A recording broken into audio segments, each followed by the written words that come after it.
আসসালামু আলাইকুম, সবাই কেমন আছেন? নতুন একটি ভিডিও নিয়ে চলে আসলাম। আজ সকাল সকাল ঘুম থেকে উঠে রোজার আব্বু বাজার থেকে 2 কেজি দুধ নিয়ে চলে আসছে। এসেই বলছে আজ তোমাকে শীতের পিঠা তৈরি করে খাবো। আমি দুধটা চেকে চুলায় দিয়ে দিলাম অমনিতে। দুধটা চেকে তার ভিতর দারচিনি, এলাচ, তেজপাতা দিয়ে আমি দুধটা জাল দিব। তারপর আমি অন্য চুলায় বসিয়ে দিলাম গরম পানি। গরম পানির ভিতর 4-5টা এলাচ দিয়ে ফুটিয়ে নিচ্ছি সুন্দর করে। ফুটন্ত গরম পানি নিয়ে চলে আসলাম। এসেই আমি একটা বলে ঢেলে এর ভিতর ময়দা দিয়ে, দেখছেন ধোঁয়া উঠছে কি পরিমাণ।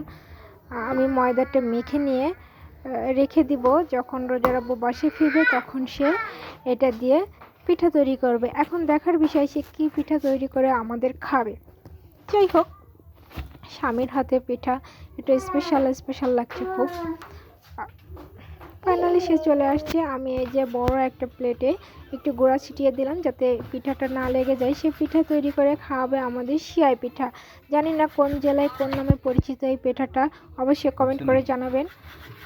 আর অন্যদিকে পিঠা বানানো শেষ হয়ে গেছে। আমার বেবি এসে তার বাবা তাকে কোলে নেয় নাই, তার জন্য সে খুবই রেগে আছে। বাবা মেয়ের খুনসুটি চলছে।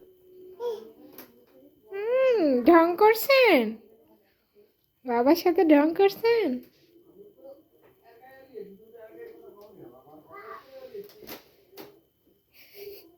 যান যান, বাবার কাছে একটু যান।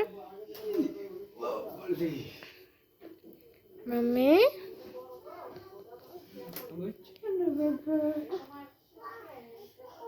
কে মাম্মা?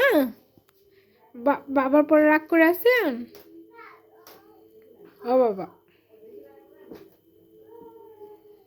ওই যে বাবা রাগ করে আছে। এখন দেখো, এই যে বাবা রাগ করছে, দেখছো? বাবা রাগ করে আছে। ওই যে ডাক দেন বাবাকে। হ্যাঁ, ডাক দেন বাবাকে। দিয়ে করার সময় আছে ওর। মাম্মি, কাশছেন আপনি? ডাক দাও বাবাকে সুন্দর করে।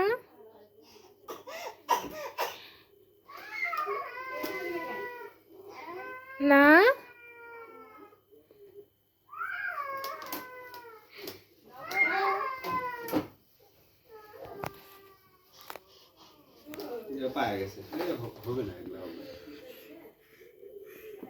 এই ধরো না, ওগুলো রেখে দাও।